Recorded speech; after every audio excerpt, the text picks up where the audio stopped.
యాదవులు అభివృద్ధి చెందాలంటే టీడీపీతోనే సాధ్యం. రాష్ట్రంలోని యాదవులు అభివృద్ధి చెందాలంటే టీడీపీ సాధ్యమని రాష్ట్ర యాదవ కార్పొరేషన్ డైరెక్టర్ కడియం వెంకటేశ్వర్లు యాదవ్ అన్నారు. బుధవారం నాడు విజయవాడలోని తుమ్మలపల్లి కళాక్షేత్రంలో ఉదయం 9 గంటల సమయంలో రాష్ట్ర వ్యవసాయ శాఖ మంత్రి కింజారపు అచ్చెన్నాయుడు ఆధ్వర్యంలో ప్రమాణ స్వీకారం చేయడం జరిగింది. యాదవులు గోవులను, గొర్రెలను పెంపకాల ద్వారా జీవనం కొనసాగిస్తున్న తరుణంలో ఆంధ్రప్రదేశ్ రాష్ట్ర ముఖ్యమంత్రి నారా చంద్రబాబు నాయుడు యాదవుల అభివృద్ధి చెందాలంటే యాదవుల కోసం ఒక కార్పొరేషన్ ఏర్పాటు చేసి వారికి ఒక చైర్మన్, 15 మంది డైరెక్టర్లతో కార్పొరేషన్ను ఏర్పాటు చేశారు. గత 43 సంవత్సరాల నుండి పార్టీ కోసం కష్టపడి పనిచేస్తున్న నాకు గుర్తింపుగా తెలుగుదేశం పార్టీ నన్ను యాదవ కార్పొరేషన్ డైరెక్టర్గా నియమించడం గర్వించదగ్గ విషయం అన్నారు. యాదవ కార్పొరేషన్ ద్వారా యాదవులకు సూక్ష్మ రుణాలు, స్థూల రుణాలు ఇచ్చి పేదల యాదవులను అభివృద్ధి బాటలో నడిపించే విధంగా కృషి చేస్తానని ఆయన కొనియాడారు. గుంజుపల్లి నాగేంద్ర గౌడ్, నీటి సంఘం చైర్మన్ కాగుల శంకర్ యాదవ్, చిన్న దస్తగిరి, సంపత్ కుమార్ యాదవ్, వడ్డే శంకర్, వడ్డే నవీన్ పాల్గొన్నారు. నరసింహ యాదవ్ గారు ఎప్పుడు పసుపు చొక్కా తీయరు, ఒక్కసారి తీశారు. ఎప్పుడు తీశారు?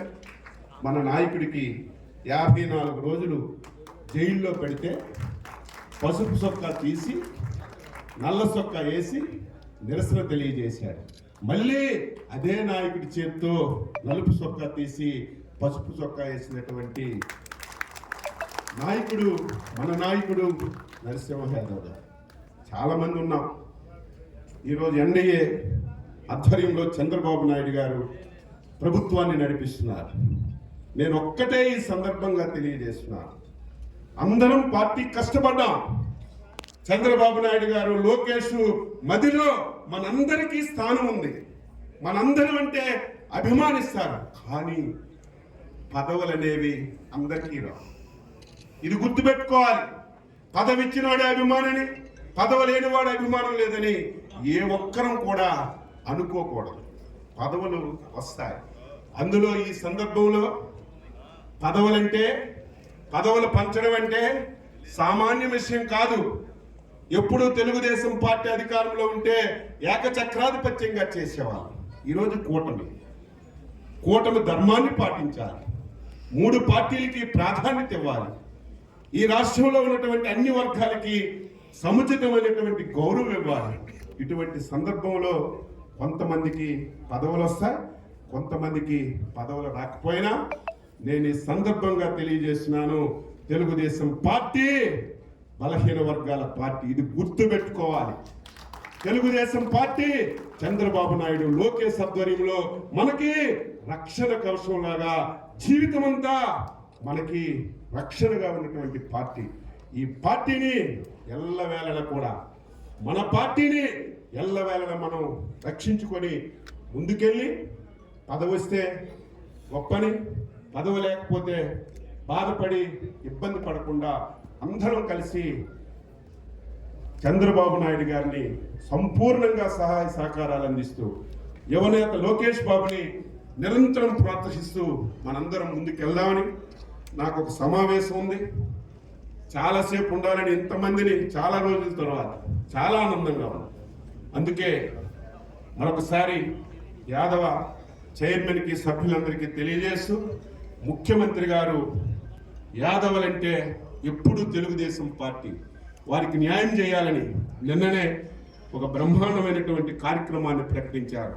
మళ్ళీ మనకి యాదవ కార్పొరేషన్ ద్వారా మళ్ళీ గొర్రెల లోన్లు ఇచ్చి మళ్ళీ ప్రోత్సహించాలని, చదువుకున్న వాళ్ళకి యాదవుల్లో అవకాశాలు ఇవ్వాలని, ఎవరైతే చదువుకున్నారో వాళ్ళకి మళ్ళీ పారిశ్రామికవేత్తలుగా తయారు చేయాలని ఒక మంచి నిర్ణయం తీసుకున్నారు.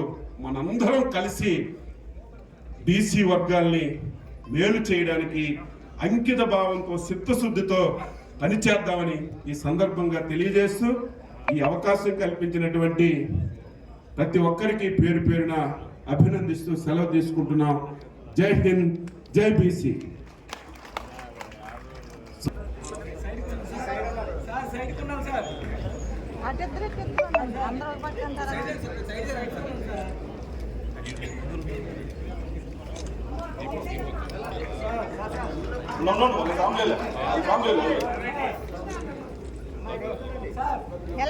మంత్రి అచ్చెన్నాయుడు సార్ గారికి నరసింహ యాదవ్ అన్న గారి కుటుంబం చిరు సన్మానం స్వీకరించాల్సిందిగా కోరుచున్నాము.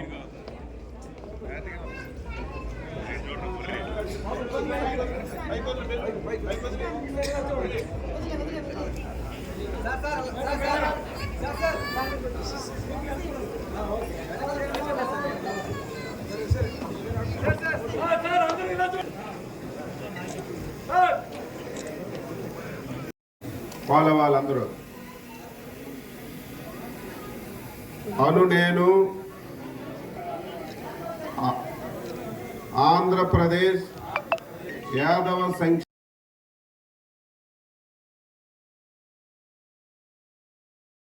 సంక్షేమాలను నా కర్తవ్యాలను శ్రద్ధతో అంతఃకరణ శుద్ధితో నిర్వహిస్తానని భయం కానీ పక్షపాతం కానీ రాగద్వేషాలు కానీ లేకుండా ఆంధ్రప్రదేశ్ యాదవ సంక్షేమ మరియు అభివృద్ధి సంస్థ యొక్క మార్గదర్శకాల ప్రకారం వాళ్ళందరూ నేను ఆంధ్రప్రదేశ్ యాదవ మనతోనే ఉంటారు స్టేజీ మీద. కాబట్టి ఇప్పుడు ఎవరు కూడా తోసుకోకుండా కంగారు పడకుండా అందరూ కూడా ఒకళ్ళొక్కళ్ళగా కలవాల్సిందిగా కోరుకున్నాం.